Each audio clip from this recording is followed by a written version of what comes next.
సంక్రాంతి పండుగ వేళ తీవ్ర విషాదాన్ని ప్రస్తుతానికి కొంతమంది ఎదుర్కొంటున్నారు. ఇటు అతివేగంతో లారీని ఢీకొట్టింది ఒక ఆర్టీసీ బస్సు. ప్రస్తుతానికి 25 మందికి సీరియస్గా ఉంది. వాళ్ళందరినీ కూడా ఆసుపత్రికి తరలించినట్టు తెలుస్తుంది. బలంగా ఢీకొట్టడంతో ఇటు బస్సు లారీ మధ్యలో ఇరుక్కున్నాడు బస్సుకు సంబంధించిన డ్రైవర్. విజువల్స్లో మనం చూడొచ్చు. మహబూబ్నగర్ జిల్లా మాచారం నేషనల్ హైవే దగ్గర ఈ ఘటన చోటు చేసుకుంది. హైదరాబాద్ నుంచి కర్నూలు వెళ్తున్న కొల్లాపూర్ డిపోకి సంబంధించిన ఈ బస్సులో మొత్తం మీద 53 మంది ప్రయాణికులు ఉన్నట్లుగా గుర్తించారు. బస్సు డ్రైవర్ అతివేగమే ఈ ప్రమాదానికి కారణమని గుర్తించారు. ఆ బస్సు ఒక్కసారి మన విజువల్స్ చూడొచ్చు. ముందు భాగం మొత్తం పూర్తిగా నుజ్జు అయిపోయింది, కొంత వెనకకి వెళ్ళిపోయింది. ఇటు డ్రైవరు, బస్సుకు సంబంధించిన డ్రైవర్ లారీకి మధ్యలో ఇరుక్కుపోవడం, దాంతోపాటు 25 మంది ప్రయాణికులు తీవ్రంగా గాయపడ్డారు. మరి వాళ్ళ పరిస్థితి ఎలా ఉంది? వాళ్ళనైతే ప్రస్తుతానికి హాస్పిటల్కి తరలించారు. మనం చూడొచ్చు హైవేలో పోలీసులు రాత్రి తెల్లవారుజామున అక్కడికి చేరుకొని ఆ బస్సుని అక్కడి నుంచి పక్కకు జరిపే ప్రయత్నం కూడా చేస్తున్న విజువల్స్ని మనం చూడొచ్చు. మరి కొల్లాపూర్కి సంబంధించిన ఈ బస్సు కర్నూలుకి వెళ్తున్న సమయంలో ఈ సంఘటన చోటు చేసుకుంది. ఆ బస్సులోని ప్రయాణికులు ఒక్కసారిగా ఆ డ్రైవర్ మరి అతివేగంతో నడపడం వల్లే ఈ సంఘటన చోటు చేసుకుంది అని చెప్పి గుర్తించినట్టు తెలుస్తుంది పోలీసులు కానీ మిగతా వాళ్ళు కానీ. ఒక్కసారి ఆ లారీ పరిస్థితి ఎలా ఉందో, ఆ లారీకి సంబంధించి విజువల్స్ ఒకసారి చూసే ప్రయత్నం చేద్దాం. మన బస్సుకు సంబంధించి డీటెయిల్స్ చూడొచ్చు. ఇటు TG 31Z0117 కొల్లాపూర్.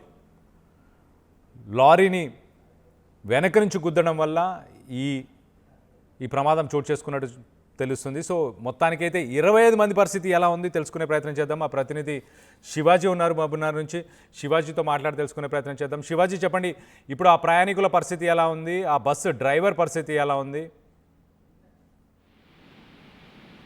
సంక్రాంతి పండుగ వేళ సందర్భంలో ఆర్టీసీ సంబంధించినటువంటి అధికారులందరూ కూడా ప్రత్యేక బస్సులు అయితే ఏర్పాటు చేసినటువంటి పరిస్థితి. అయితే 44వ జాతీయ రహదారి పైన మాచారం అనేటువంటి ఒక స్టేజ్ దగ్గర మహబూబ్నగర్ జిల్లాకు సంబంధించినటువంటి జిల్లా లోపలికి వస్తుంది. ఈ మాచారం అనే స్టేజ్ దగ్గర అర్ధరాత్రి సమయంలో ముందుగా వెళ్తున్నటువంటి లారీ తర్వాత DCM ముందుగా ప్రవేశిస్తుంది. దాని వెనకాలన్నటువంటి కొల్లాపూర్ డిపోకు సంబంధించినటువంటి బస్సు హైదరాబాద్ నుంచి కర్నూలుకి వెళ్తున్నటువంటి బస్సు. ఈ బస్సులో 53 మందికి పైగా ప్రయాణికులు అయితే ప్రయాణం చేస్తున్నారు. ఒక్కసారిగా ముందున్నటువంటి లారీ తర్వాత DCM ఇట్లా ముందు వచ్చుతున్నారు. ఈ వెనకాల నుంచి వస్తున్నటువంటి బస్సు ఆర్టీసీ బస్సు ఒక్కసారిగా ముందున్నటువంటి వెహికల్స్ లారీ ఆ తర్వాత DCM ఒక్కసారి సడన్ బ్రేక్ వేయడంతో ఒక్కసారిగా ఈ యొక్క ఆర్టీసీ బస్సు ఆ లారీని బలంగా ఢీకొనడంతో ఒక్కసారిగా కుదిపినట్లు అయిపోయింది. ఆ వేగంతో అతి వేగంతో కూడా ఈ యొక్క వేగంతో ఈ లారీని ఢీకొనడంతో ఆ ప్రయాణికులు లోపల ఉన్నటువంటి 53 మంది ప్రయాణికులు ప్రయాణిస్తున్నటువంటి ఈ బస్సులో 23 సంబంధించినటువంటి 25 మంది కూడా ప్రయాణికులు ఒక్కసారిగా గాయాలయ్యాయి. ఈ యొక్క ప్రమాదంలో కూడా బస్సు లారీని బలంగా ఢీకొనడంతో ఆ యొక్క సీట్ ఏదైతే ఉందో డ్రైవర్ సీట్ ఉందో డ్రైవర్ కూడా అక్కడ ఇరుక్కపోయినట్టుగా కుదిపేసినట్టుగా, అంటే డ్రైవర్ని బాగా ఒత్తుకపోవడంతో కూడా డ్రైవర్ ఇరుక్కపోయినట్టుగా అక్కడ ఘటనలో మనకు తెలుస్తుంది. పూర్తిగా బలంగా ఇదంతటికీ కూడా డ్రైవర్ యొక్క అతివేగము తర్వాత నిద్రమత్తులో ఉండడము, ప్రయాణికులందరూ కూడా కాస్త ఆ నిద్రమత్తులకు జారుకున్నటువంటి సమయంలోనూ కూడా హైదరాబాద్ నుంచి బయలుదేరిన బస్సు ఒక్కసారిగా ఢీకొనడంతో ఈ ప్రమాదం అయితే ఘటన చోటు చేసుకుంది. ఈ ఘటనలో 25 మంది కూడా తీవ్ర గాయాలయ్యాయి. వెంటనే సమాచారం అందుకున్నటువంటి మహబూబ్నగర్ అడిషనల్ SP అక్కడికి చేరుకొని పోలీస్ సిబ్బందితో వెంటనే అంబులెన్స్ ని ఏర్పాటు చేయడము, ఆ 25 మందికి మామూలుగా చేతులు కొద్దిగా గాయాలైన, శరీరపైన తీవ్రత గాయాలైనాయి. వాళ్ళని హుటాహుటిన కూడా వెంటనే మహబూబ్నగర్ ప్రభుత్వ హాస్పిటల్కి తరలించారు. ఎలాంటి ప్రమాదం అయితే ఇంకా చోటు చేసుకోలేదు. ఇక దీనిపై కూడా డ్రైవర్ యొక్క పరిస్థితి అయితే కొద్దిగా ప్రమాదకరంగానే ఉంది. చూడాలి, ఆ ప్రభుత్వ అధికారులు 24 గంటలు అయితే తెలిస్తే కానీ చెప్పలేని పరిస్థితులు అయితే చెప్తున్నారు. మిగతా వాళ్ళందరికీ కూడా కొద్దిగా 25 మందికి మామూలు కావాలి, మిగతా వాళ్ళందరూ కూడా కొద్దిగా సేఫ్ అని చెప్పేసి ప్రభుత్వ అధికారులు చెప్తున్నారు. కళ్యాణ్, రైట్ శివాజీ, అయితే ఆ డ్రైవర్ ఏమైనా ఓవర్టైం చేశాడా, లేకపోతే మధ్యమత్తులో ఉండడం కానీ, ఎందుకు అతివేగంగా వెళ్లాల్సిన అవసరం ఉంది? జనరల్గా ఆర్టీసీకి సంబంధించిన బస్సుల్లో స్పీడ్ లిమిట్ ఉంటుంది కాబట్టి హై స్పీడ్స్లో వెళ్ళే అవకాశం ఉండదు. మరి ఆయన ఎవరైనా ఓవర్టేక్ చేసే ప్రయత్నం చేశాడా, లేకపోతే ఏంటి? అంటే ముందుగా వెళ్తున్నటువంటి ఏదైతే లారీ DCM సంబంధించినటువంటి లారీ ఉంది, ఆ తర్వాత లారీ వెళ్తుంది. ఇది నేషనల్ హైవే కాబట్టి కూడా వెహికల్స్ రాత్రి సమయంలో ఎక్కువగా ప్రయాణం చేస్తుంటాయి. అధిక భారీ లారీలు వెహికల్స్ కూడా వెళ్తున్నటువంటి ఈ సందర్భంలోనే ఎక్కువ కూడా ఆర్టీసీ బస్సులు, ఇది కొల్లాపూర్ డిపోకి చెందినటువంటి బస్సు అయినప్పటికీ కూడా ఆ పండుగ సందర్భంలో ఎక్కువ బస్సులను వేయాలని చెప్పేసి కూడా ఆర్టీసీ అధికారులు యోచన చేశారు. ఆ వైపునగానే హైదరాబాద్ నుంచి కూడా ఈ యొక్క బస్సు కర్నూలుకి ప్రయాణిస్తున్న సందర్భంలోనే ఎక్కువ వెహికల్స్, అందులో దీనికి ప్రధానంగా అధికారులు చెప్తున్నది ప్రకారము మనకి వేగమే అని చెప్పుకోవచ్చు. అంటే ముందుగా వెహికల్స్ వేగంతో వెళ్తున్నాయి, అదే వేగంలో కూడా ఆర్టీసీ బస్సు వెనకాల ప్రవహిస్తూ వెనకాల ప్రయాణిస్తున్నటువంటి ఆర్టీసీ బస్సు ఒక్కసారిగా ముందలున్నటువంటి ఆ లారీ యొక్క స్పీడ్ని అంచనా వేయకపోవడము, తర్వాత ఆ యొక్క వేగాన్ని అంచనా వేయకపోవడం వల్లనే కూడా ఈ యొక్క ప్రమాదం చోటు చేసుకుందని చెప్పొచ్చు. మరోవైపు కూడా ఆ యొక్క టైంలో అంటే సంఘటన జరిగినటువంటి సమయానికి కూడా అర్ధరాత్రి సమయం జరిగినట్టు అధికారులు చెప్తున్నారు. ఈ అర్ధరాత్రి సమయంలో కొద్దిగా నిద్రమత్తు కూడా అటువైపుగా ఉంటుంది. ప్రయాణికులు కూడా అలర్ట్ గా ఉండేటువంటి పరిస్థితి కూడా ఉండదు. ఎందుకంటే నిద్రమత్తులో జారుకునేటువంటి ఆ టైంలో సమయం కాబట్టి ఆ సమయంలో కూడా ప్రయాణికులతో పాటుగా డ్రైవర్ కూడా ఆ వేగాన్ని గమనించలేక అతివేగము లారీని ఢీకొనక దీనికి ప్రధానమైన కారణం అని చెప్పేసి కూడా అక్కడికి వచ్చినటువంటి జిల్లా అడిషనల్ ఎస్పీ అధికారులు కూడా అక్కడ వచ్చినటువంటి వైద్యాధికారులు కూడా చెప్తున్నటువంటి పరిస్థితి కలండి. దీనిపైన కూడా పూర్తిగా విచారణ చేపడుతున్నారు.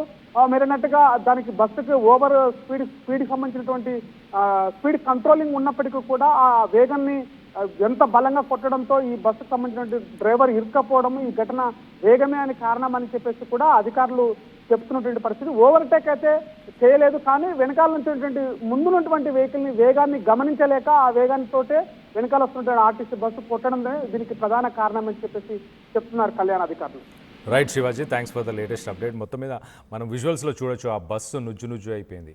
ఎదురు ముందు భాగం అంతా కూడా నుజ్జు అయిపోయింది. ఆ డ్రైవర్ మరి అతి వేగంగా వెళ్ళే ప్రయత్నం చేశాడా, సడన్గా బ్రేక్ వేసాడా, ఆ ముందున్న DCMని కరెక్ట్గా దాని స్పీడ్ని క్యాలిక్యులేట్ చేయలేక వెళ్ళి గుద్దినట్టు కూడా తెలుస్తుంది. సో మొత్తానికైతే ఆ బస్సు డ్రైవర్ కూడా ఆ సీటు మధ్యలోనే, ఆ స్టీరింగ్ సీట్ మధ్యలోనే ఇరుక్కుపోయాడు. అతన్ని హుటాహుటిన ఇటు ఏఎస్పీ కూడా అక్కడికి చేరుకున్న తర్వాత హుటాహుటిన అతనితో పాటు 25 మంది ప్రయాణికులు తీవ్రంగా గాయపడ్డారు. పెద్ద ప్రమాదం నుంచి ఒక్కసారి తప్పుకున్నట్టు చాలా క్లియర్గా అర్థమవుతుంది.